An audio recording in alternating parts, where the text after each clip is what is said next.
Hello everyone. In this video, I'll discuss about the economies of scale. And economy of scale means this part of the average cost curve. That is when average cost decreases. We have internal economies of scale and external economies of scale. Now, what is meant by internal economies of scale? These are the reasons those would reduce average cost of the business because of the internal factor, which means when business expands its operations, then they would achieve these economies of scale. Now, first one is purchasing economies of scale.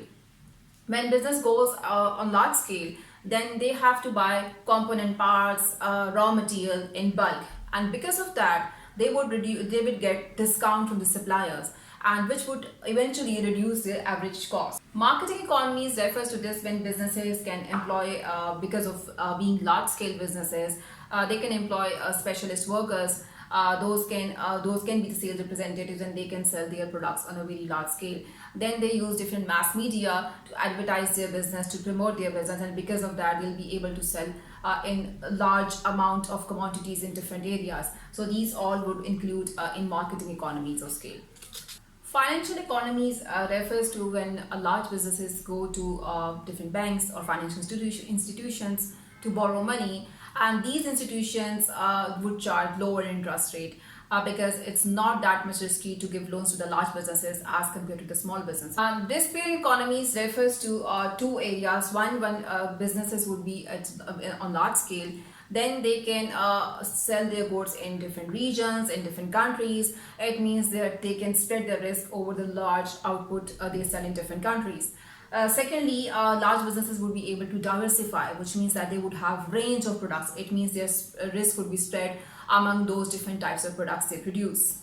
Then we have technical economies. Technical economies means that businesses, those would be on large scale, they'll be able to employ the latest machinery, and we know that because of this machinery, businesses can reduce their average cost. Lastly, we have managerial economies. Large businesses would be able to employ specialist workers for different departments, for example, for marketing, for accounts department, for the production department. It means that the decisions would be taken efficiently, and business would be able to reduce their average cost.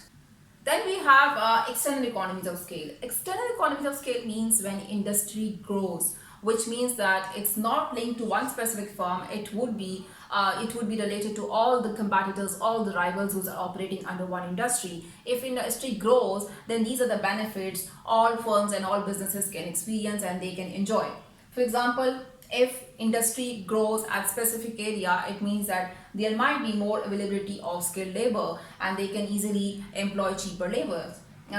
Businesses might pool their resources for the joint ventures of research and development, and in this way they'll be able to reduce their individual cost for the research and development which they have to put. And then they might be able to get these suppliers nearby, which means that availability of raw material will be easier for them at cheaper rates as well.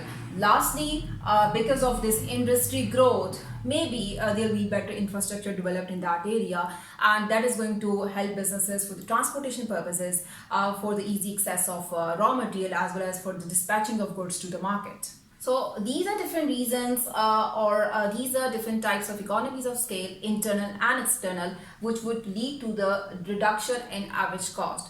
I hope you understand this topic. Thank you for watching the video. Happy learning.